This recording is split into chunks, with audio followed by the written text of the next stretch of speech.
আসসালামু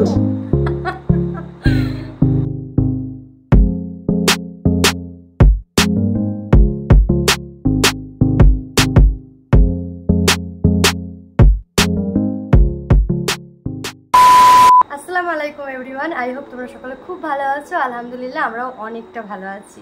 welcome back to my channel JK's world. আমার channel JK's ওয়ার্ল্ডে তোমাদের সকলকে আরও একবার ওয়েলকাম। থাম্বনেল থেকে বুঝতেই পেরে গেছো যে আজকের মেকআপ ভিডিওটা শুধুমাত্র বিগিনারদের জন্য, আর এটা একদমই নো মেকআপ একটা লুক বলতে পারো। নো মেকআপ মেকআপ লুক, মানে সব থেকে ইজি উপায়ে যদি মেকআপ করা হয়ে থাকে তাহলে আজকে যেভাবে করলাম, আমি বেশিরভাগ টাইম মানে যে কোনো জায়গায় বেরোনোর সময় এইরকমভাবেই মেকআপ করি। জাস্ট বিশ্বাস করো, যতটা তোমাদেরকে দেখাই মানে মেকআপ করা যেটা স্টেপ বাই স্টেপ, সেরকমভাবে কখনোই মেকআপ করে বেরোনো হয় না, আর অতটা সময়ও থাকে না। তো এটা খুবই একটা সহজ উপায়। চলো বকবক না করে ভিডিওটা স্টার্ট করা যাক। আশা করছি তোমাদের ভিডিওটা ভালো লাগবে। তার আগে দেখো, মাম্মাম কিন্তু মেকআপের মাঝে লিপস্টিক আমার হাত থেকে কেড়ে এসে যা কাণ্ড করেছে। তারপর ওর নতুন খেলনা ওকে খুলে দেওয়া হয়েছে। যারা আমার ডেলি ব্লগ দেখবে তারা দেখতেই পাবে। তা সত্ত্বেও আমাকে কন্টিনিউ ডিস্টার্ব করে গেছে। সমস্ত মেকআপ টিউটোরিয়াল দেওয়া, মেকআপের ভিডিও দেওয়া, এগুলো একটু ধৈর্য সাপেক্ষ, কারণ আমি তো প্রফেশনাল নয় না যে স্টেপ বাই স্টেপ সমস্তটা মনে থাকবে আর সমস্তটা একদম নিখুঁত হবে। তাই কখনো ভুল ভ্রান্তি হয়, একটু সময়ের দরকার হয়। তারপর ধরো একা একা থেকে মনটা কনসেন্ট্রেটটা সেই দিকে রেখে ভিডিওটা করতে হয়, যেটা মাম্মাম থাকলে একদমই হয় না। তাই এই সমস্ত ভিডিও করা ও জেগে থাকা অবস্থায় অনেকটা টাফ, আর ও যখন ঘুমায় তখন এটা সেটা টুকিটাকি কাজ বেরিয়েই যায়, নতুবা খুব কম টাইমই হয় ও ঘুমানোর সময় আমি একটু রেস্ট নিয়ে নিয়েছি। তো যাই হোক, বেশি বকবক করা হয়ে যাচ্ছে। এই ভিডিওতে এইসব বকবক না করলেও হবে, ভিডিওটা দেখতে থাকো। মেকআপ স্টার্ট করার আগে সর্বপ্রথম আমাদের কাজ হচ্ছে স্কিনটাকে প্রেপ করা। ঠিক আছে, স্কিনটাকে সেরকমভাবে প্রিপেয়ার না করতে পারলে যতই তুমি ভালো করে মেকআপ করো বাট স্টেপ বাই স্টেপ করো, সেটা কিন্তু লং লাস্টিং বা সুন্দর হবে না। স্কিন প্রিপেয়ারের ফার্স্ট মূল যে মন্ত্রটা সেটা হচ্ছে CTM। আমরা অনেকেই জানি, ক্লিনজিং, টোনিং অ্যান্ড ময়শ্চারাইজিং। তো আমার স্কিনটা ক্লিনজিং করা আছে, মানে ফেস ওয়াশ আমি করে এসেছি, আর আজকে টোনার অ্যাপ্লাই করিনি। তো একটা বেবি ওয়াইপস ইউজ করলাম, তোমরা দেখতেই পেলে। সেই ওয়াইপস দিয়ে আমি মামামের যত যাবতীয় কাজ, মোছামুছি, পরিষ্কার করা সবই করে থাকি। তো মুখটা পরিষ্কার করে নেওয়ার পর এখানে আমি একটা সিটাফিলের ময়শ্চারাইজার, যেটা একটা পন্ডস লাইট জেলের কৌটোর মধ্যে ঢেলে রেখেছি, এখন সেটাই আমি একটু অ্যাপ্লাই করে নিলাম। তার মাঝে আমার মাম্মাম নতুন খেলনা নিয়েছে, তোমাদেরকে বললাম। সেই খেলনা থেকে আইসক্রিম নিয়ে আমাকে খাওয়াতে এসছে যে মাম্মাম আমি একটা খাবো, আপনি একটা খেয়ে নিন। তারপর মুখের স্কিনের পাশাপাশি আমাদের ঠোঁটটাকেও খেয়াল রাখতে হবে। তো লিপটাকে আমি একটু প্রেপ করে নিচ্ছি, সেটা হচ্ছে একটা লিপ বাম দিয়ে, মেবিলিন্সের যেই বেবি লিপস হয় সেই লিপ বাম দিয়ে। আমার সাথে মামামও একটু লাগিয়ে নিল আর তোমাদেরকে দেখিয়ে দিচ্ছে যে ওকে কেমন লাগছে। ময়শ্চারাইজার অ্যাপ্লাই করার 2 থেকে 5 মিনিট পর আমি এখন প্রাইমারটাকে অ্যাপ্লাই করে নিচ্ছি। প্রাইমারকে শর্টকাটে যদি কিছু বলা হয়ে থাকে, সেটা আমার কাছে হচ্ছে স্কিন প্রোটেক্টর। ঠিক আছে, তোমার স্কিনটাকে প্রোটেক্ট করে। এই মেকআপের যে সমস্ত কেমিক্যালগুলো মুখে ইউজ করছি, এগুলো তো আর ভালো জিনিস না, তো সেগুলোর হাত থেকে আমাদের স্কিনটাকে অনেকটাই রক্ষা করে। আমাদের কিন্তু সবসময় একটা ভালো প্রাইমার ইউজ করা উচিত। আর ঠিক এইভাবে আমাদের মুখের মধ্যে যে টি-জোন এরিয়াটা আছে, কপাল থেকে নাক আর এই ঠোঁটের এরিয়াটা, জ লাইনের যে এরিয়াটা, সেই এরিয়াটাই খুব ভালোভাবে প্রাইমারটা অ্যাপ্লাই করা উচিত। আজকে যেহেতু নো মেকআপ লুক একটা শ্যুট করছি, সেই জন্য কিন্তু আজকে কোনো ফাউন্ডেশন ইউজ করব না। এটা হচ্ছে ফেসেস কানাডার একটা কনসিলার, যেটা আমার স্কিনের সাথে একদমই ম্যাচ করে গেছে। অ্যান্ড এই কনসিলারটা হচ্ছে একটু ইয়েলো স্টোন টাইপের, মানে হালকা ইয়েলো ভাব আছে। পুরো ফেসে নয়, খুবই সংক্ষিপ্ত জায়গায় এটা আমি অ্যাপ্লাই করে নেব। আর অ্যাপ্লাই করার পর খুবই ভালো করে এটাকে ব্লেন্ড করে নেব পুরো মুখের মধ্যে। আমার স্কিনে সেরকম ব্ল্যাক স্পট নেই, আর চোখের নিচে ডার্ক সার্কেলও সেরকম নেই। তো সেক্ষেত্রে খুবই কম প্রোডাক্ট নিয়ে আমি যতটুকু জায়গায় লাগানো দরকার, কপালের একটু সামান্য অংশ, ঠোঁটের ওপরটা, চোখের নিচেগুলো আর গালের 2 সাইডে একটু লাগিয়ে নিলাম। তারপর এটাকে ভালো করে ব্লেন্ড করব।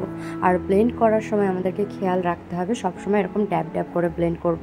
কখনো কোনো রকম রাফভাবে বা ঘষাঘষি করে ব্লেন্ড করব না, তাতে কিন্তু আমাদের মেকআপটা নষ্ট হবে, বেসটা খুব সুন্দর করে তৈরি হবে না, কেকি হয়ে যাবে একটু ঘামলেই। যতটা পারবো একটু সময় নিয়ে ট্যাপ করে হালকা হাতে সুন্দর করে মেকআপটাকে ব্লেন্ড করে নিতে হবে। যে কোনো প্রোডাক্ট ব্লেন্ড করার ক্ষেত্রে যদি বলো যে মেকআপ ব্রাশ ইউজ করব তাহলেও বেটার, আর যদি ভাবো যে বিউটি ব্লেন্ডার ইউজ করবে, এটাকে জলে ভিজিয়ে স্কুইজ করে নেবে, তারপরে কিন্তু ইউজ করবে। এরপর আমি আমার সব থেকে প্রিয় একটা জিনিস ইউজ করব, সেটা হচ্ছে স্ট্রোব ক্রিম। আমি ফার্স্ট ইউজ করেছিলাম NYB এর, তারপরে এই ক্রিমের মর্মার্থটা বা এই ক্রিমের কাজটা সম্পর্কে জেনেছিলাম। আর এখন যেটা ইউজ করছি সেটা হচ্ছে ফেসেস কানাডার। তো অবশ্যই কিন্তু আমাদের সকলের কাছে একটা স্ট্রোব ক্রিম থাকা খুবই জরুরি। যে ইউজ করবে সেই একমাত্র এর মর্মটা বুঝতে পারবে। ছোট্ট ছোট্ট ডট করে পুরো মুখে লাগিয়ে নিয়েছিলাম, তারপর হালকা হাতে সেটাকে ব্লেন্ড করে নিচ্ছি। কতটা সুন্দরভাবে স্কিনের সাথে ব্লেন্ড হয়ে যাচ্ছে, কতটা স্মুথলি ব্লেন্ড হয়ে যাচ্ছে তোমরা দেখতেই পাচ্ছ। সত্যি কথা বলতে I just love this product guys. আমি অনেস্টলি বলছি, তোমরা অন্তত একটা কেউ ইউজ করে দেখতে পারো এই স্ট্রোব ক্রিম। তোমরা কেউ হতাশ হবে না আর তোমাদের টাকাটা চলে যাবে না, এটুকু আমি গ্যারান্টি দিচ্ছি। মেকআপটা যখন স্টার্ট করছিলাম তখন আমার স্কিনটা আর এখন আমার স্কিনটা অনেকটা পার্থক্য, তোমরা একটু দেখে নিও। তো সুন্দর করে ব্লেন্ড করা হয়ে যাওয়ার পর এরপর আমি নেক্সট যেটা চলে গেলাম সেটা হচ্ছে আরও একটা ইম্পর্টেন্ট পার্ট, সেটা হচ্ছে আমার আইব্রোটা। এই আইব্রো পেন্সিলটা দেখে তোমরা বুঝতেই পারছো যে এটা কিন্তু ব্রাউন কালারের আইব্রো পেন্সিল, আর এটা আমি অফলাইন থেকে নিয়েছিলাম।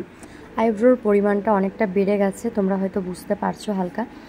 তো অনেক আগেই করা হয়েছে, আমার ছোটো কাকার বিয়ের আগের সময় আইব্রোটা ফ্লাক করা হয়েছিল, তারপর থেকে কিন্তু আর করা হয়নি।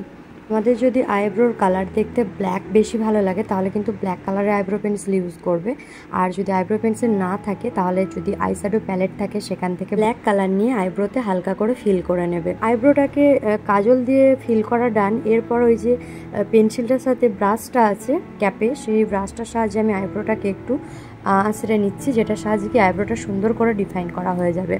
এরপর আমার আরও একটা প্রিয় প্রোডাক্টও বলতে পারো এবং প্রিয় পার্টও বলতে পারো, সেটা হচ্ছে ব্লাশ। ব্লাশ অ্যাপ্লাই করতে আমার খুব ভালো লাগে। মামাম যেহেতু আমার কাছেই আছে তোমরা দেখেছো, তো ওর সাথে কিন্তু কন্টিনিউ আমাকে কথা বলে যেতে হচ্ছে, আর একটার পর একটা ও আমার দেখছে আর এসে মাখতে চাইছে, তোকেও সেটা লাগিয়ে দিতে হচ্ছে। দুটো গালে, নাকের একটু ডগাতে আর থুতনিতে হালকা করে লাগিয়ে নিলাম। এখন দেখো সেটাকে হাতের সাহায্যে সুন্দর করে ব্লেন্ড করে নিচ্ছি। কত সুন্দর ব্লেন্ড হয়ে গেল দেখো। ব্লাশ অ্যাপ্লাই করা ডান, বাট ব্লাশটার কাজ এখনো শেষ হয়নি। এই ব্লাশটাকে আমি আরও একবার ইউজ করব অ্যাজ এ আইশ্যাডো হিসেবে। অল্প পরিমাণ নিয়ে দুটো আইলিডের ওপরই অ্যাপ্লাই করে নিলাম এবং ফিঙ্গার টিপসের সাহায্যে সেটাকে কিন্তু ব্লেন্ড করে নিচ্ছি ভালো করে।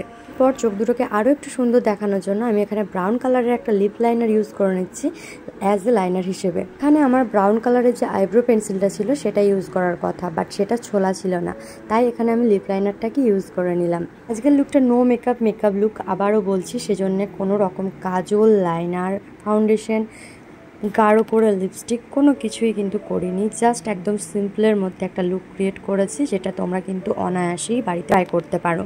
তারপর আমি ওই ব্রাউন কালারের লিপ লাইনারটা দিয়ে লিপটাকে ড্র করে নিলাম ভালো করে, আর এখন একটা রেড কালারের লিপস্টিক ডট ডট করে 4 থেকে 5টা ডট অ্যাপ্লাই করে সেটাকে হালকা হাতে ব্লেন্ড করে নিচ্ছি পুরো ঠোঁটে।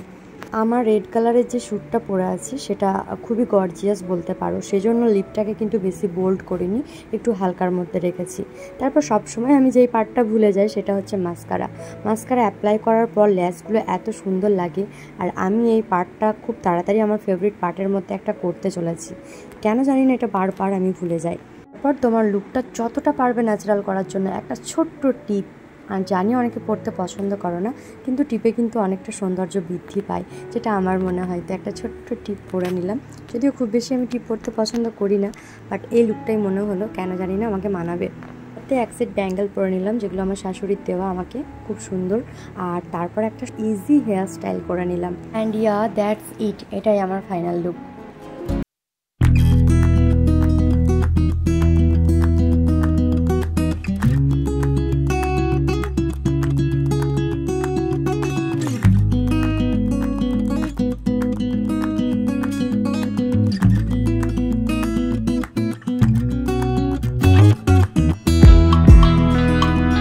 আশা করছি ভিডিওটা তোমাদের অনেক ভালো লেগেছে এবং একটু হলেও হেল্পফুল হয়েছে।